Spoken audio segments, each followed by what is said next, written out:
হাতে অনেক কাজ, কাজগুলো শেষ না হওয়া পর্যন্ত স্বস্তি নেই। হযরত আলী রাদিয়াল্লাহু আনহু কাজের মাঝে ডুবে গেলেন। ভুলে গেলেন ঘর সংসারের কথা। কিন্তু না খেয়ে কতক্ষণ কাজ করা যায়। হযরত আলী একসময় বেশ ক্ষুধা অনুভব করেন।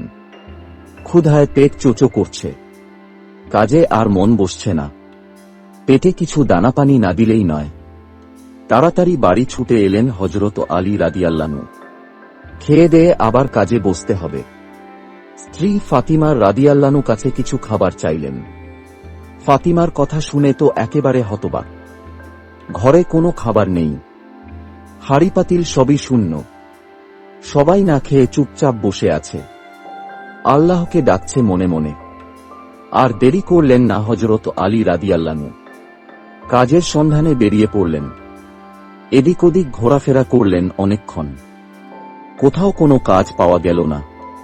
এদিকে সন্ধ্যা হয়ে এসেছে। এমন অসময়ে তিনি কোথায় কাজ পাবেন? কে তাকে কাজ দেবে? হতাশ হয়ে পড়লেন তিনি। বাড়িতে ফিরে যাওয়াই স্থির করলেন।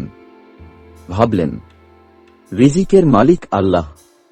তিনি যা করেন বান্দার ভালোর জন্যই করেন। যদি তিনি খাওয়ান তাতে আলহামদুলিল্লাহ, আর যদি উপবাস রাখেন তাতেও আলহামদুলিল্লাহ। তখন আর এক ঘটনা ঘটে গেল। বেলা শেষ, তিনি বাড়ির পথে পা বাড়িয়েছেন। এমন সময় সওদাগরের পণ্য বোঝাই এক কাফেলা মদিনায় এসে উপস্থিত। সওদাগরের একটু বিশ্রাম চাই। তিনি উট থেকে মালপত্র নামাবার আয়োজন করছেন। উটের পিঠে অনেক মালামাল। হযরত আলী রাদিয়াল্লাহু ভাবলেন, এ মালামাল তিনি নামাবেন কি করে? নিশ্চয়ই তার মজুরের প্রয়োজন হবে। হযরত আলী এগিয়ে গেলেন তাদের কাছে। মজুরের প্রয়োজন আছে কিনা জানতে চাইলেন। কাফেলা হযরত আলী রাদিয়াল্লাহুকে চিনত না। তারা ভাবল, সম্ভবত লোকটি খেতে খাওয়া দিন মজুর। তাদের প্রস্তাবে হযরত আলী রাদিয়াল্লাহু সম্মত হলেন। বেলা শেষে ফিরতি পথে আল্লাহ তার কাজ জুটিয়ে দিলেন। হযরত আলী মালপত্র নামাতে শুরু করলেন। দুটা একটা মাল তো নয়, অনেক মালামাল। মালপত্র নামাতে নামাতে বেশ অনেকটা রাত হয়ে গেল। মালপত্র নামানো শেষ। মজুরি হিসাবে পেলেন 1 দিরহাম। সারা দিনের উপার্জন। তাতেই তিনি আল্লাহর দরবারে জানালেন হাজার শুকরিয়া। দিরহাম পেলেন, কিন্তু এত রাতে খাবার জিনিস পাবেন কোথায়? শহরের দোকানপাট এতক্ষণে বন্ধ হয়ে গেছে। তবু উপায় নেই, তাকে চেষ্টা করে দেখতেই হবে। নইলে সবাইকে যে সারা রাত উপবাস থাকতে হবে। প্রতিবেশী পরিচিত কারো কাছে থেকে সাহায্য নেবেন, ধার নেবেন, তাও সম্ভব নয়। দ্রুত পায়ে তিনি ছুটলেন বাজারের দিকে। না, দোকানপাট সব বন্ধ হয়ে গেছে। সারা বাজারে নেমে এসেছে রাতের নীরবতা। কপালের ঘাম মুছতে মুছতে তিনি ঘুরছেন বাজারের ভেতরে। ভাগ্যক্রমে দেখা গেল আশার ক্ষীণ আলো। বাজারের এক কোণে তখনও একটি দোকান খোলা ছিল।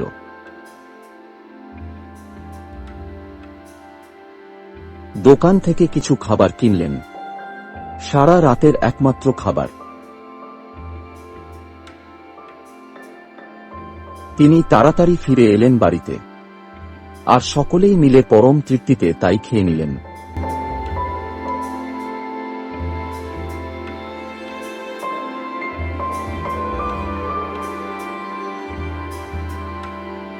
তৎকালীন আরবে শহরের বাসিন্দারা গ্রামের বেদুইন নারীদের কাছে নবজাতকদের লালন পালনের দায়িত্ব দিতেন। নবজাতকরা যেন স্বাস্থ্যকর পরিবেশে বেড়ে ওঠে এবং বিশুদ্ধ আরবি ভাষা শিখতে পারে, সেজন্যই এই প্রচলন চালু ছিল আরবে। অভিজাত ঘরের দুগ্ধপোষ্য শিশুদের লালন ও দুধ পান করানোর বিনিময়ে বেদুইন নারীরা সম্মানী লাভ করতেন। প্রিয় নবীজিকেও জন্মের পরে মায়ের কোল ছাড়তে হয়েছিল। সুদূর তায়েফ থেকে এক কাফেলা দুগ্ধপোষ্য শিশুর খোঁজে মক্কায় আসে এবং প্রত্যেকে একটি করে শিশু পেয়ে যান। শিশু মুহাম্মদ সাল্লাল্লাহু আলাইহি ওয়াসাল্লাম ছিলেন পিতৃহীন। তাই তাকে কাফেলার কেউ সম্মানী না পাওয়ার আশঙ্কায় নিয়ে যেতে সম্মত হচ্ছিল না।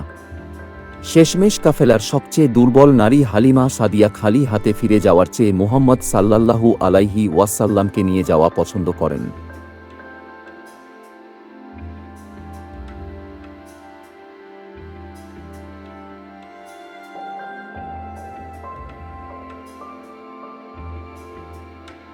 নেওয়ার পর থেকে একে একে মোবারক শিশুর বরকত প্রত্যক্ষ করেন। হালিমা রাদিয়াল্লাহু বলেন, দুর্ভিক্ষের বছর আমরা দুগ্ধপোষ্য শিশু গ্রহণ করতে মক্কায় গিয়েছিলাম। তখন আমাদের ছিল বয়স পেরিয়ে যাওয়া শীর্ণকায় 2টি উট। দুধ পেতাম না এক ফোঁটাও। আল্লাহর কসম, সে সময় আমার শিশু তীব্র ক্ষুধায় কান্না করত। আমরা রাতে এক মুহূর্ত ঘুমাতে পারতাম না। আমার সামান্য দুধে তার পেট ভরত না, উটের ওলানেও দুধ ছিল না তাকে খাওয়ানোর মতো। শীর্ণকায় বাহনের গতি এতই ধীর ছিল যে কাফেলা থেকে বারবার পেছনে ছিটকে পড়ছিলাম।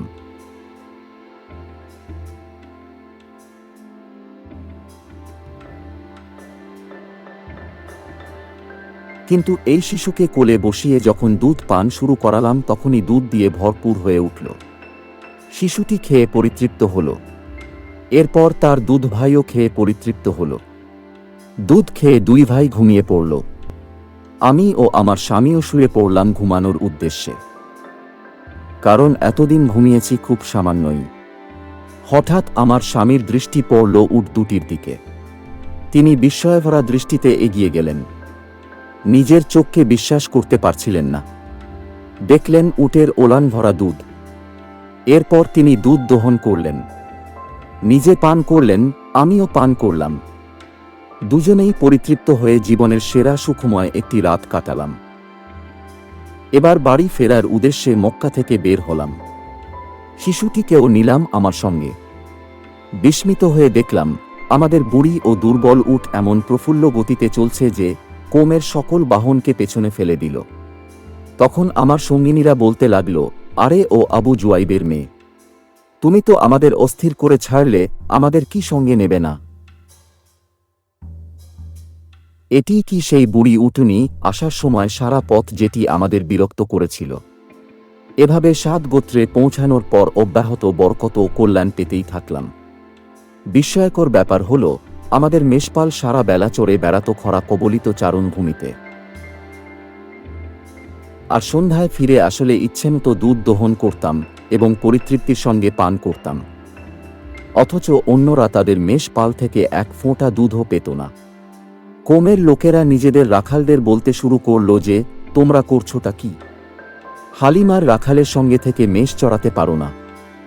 নির্দেশমতো সেই রাখালেরাও আমাদের মেষগুলোর আশপাশ দিয়ে মেষ চড়াতে থাকল। কিন্তু তাদের মেষগুলোর অবস্থার কোনো পরিবর্তন দেখা গেল না। এমন সুখের মধ্যে 2 বছর পেরিয়ে গেল। শিশুকে দুধ ছাড়ানো হলো। তার শারীরিক মানসিক বিকাশ এতই চমৎকারভাবে ঘটল যে সাধারণত এরকম দেখা যায় না। আমরা তাকে তার মায়ের কাছে নিয়ে গেলাম। তাকে নিজের কাছে রেখে দেয়ার প্রচণ্ড ইচ্ছা নিজের মধ্যে গোপন রেখে তার মাকে আশ্বস্ত করে বললাম, আরও একটু বড় ও শক্ত হওয়া পর্যন্ত ওকে আমার কাছে রাখলেই ভালো হয়, কারণ মক্কায় মহামারীর কারণে আমার ভয় হচ্ছে। এভাবে তার মাকে রাজি করিয়ে আবারও তাকে নিয়ে খুশিতে হাসতে হাসতে বাড়িতে ফিরে এলাম। কয়েক মাস যেতে না যেতে এমন এক ঘটনা ঘটল যা আমাদের আতঙ্কিত করে দিল। একটু পরে তার ভাই ছুটে এসে বলল, ছুটে এসো, দেখো কুরাইশি ভাইয়ের কি হয়েছে। সাদা পোশাকের 2 লোক এসে তাকে মাটিতে শোয়ালো এবং তার বুক চিরে ফেলল। হালিমা ও তার স্বামী এক দৌড়ে সেখানে গেলাম।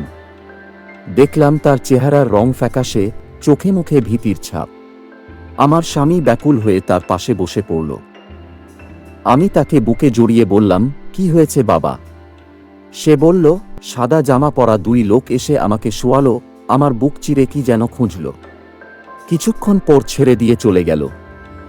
আমরা অস্থির ও শঙ্কিত হলাম, পেরেশানিতে পড়ে গেলাম। যখন তাকে নিয়ে বাড়িতে গেলাম, দেখলাম আমার স্বামীর 2 চোখে অশ্রুর প্লাবন। তিনি বললেন, আমার ভয় হচ্ছে। না জানি এই মোবারক শিশুটির কোনো বিপদ ঘটে, যা প্রতিরোধ করার ক্ষমতা আমাদের নেই। তাকে তার পরিজনের কাছে পৌঁছে দিলেই ভালো হবে। তারাই পারবে যে কোনো ব্যাপার সামাল দিতে।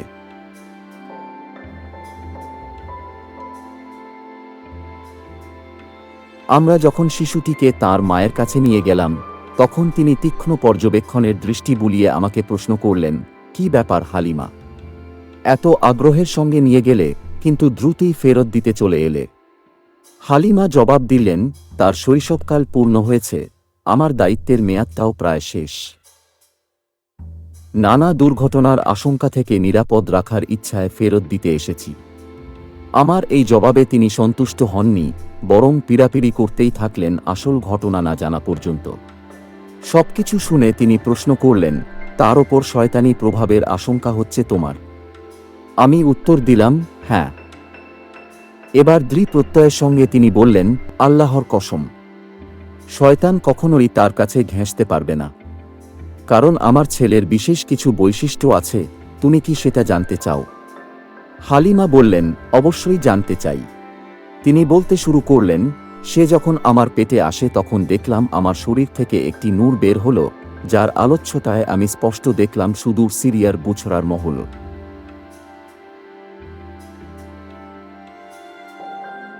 তাছাড়া সে ভূমিষ্ঠ হয়েছে 2 হাত মাটিতে ঠেকিয়ে এবং আকাশের দিকে মাথা উঁচু করে। এরপর তিনি বললেন, নিয়ে যখন এসেছো ওকে রেখে যাও। এরপর আমি ও আমার স্বামী ব্যথিত হৃদয়ে সেখান থেকে বের হয়ে এলাম।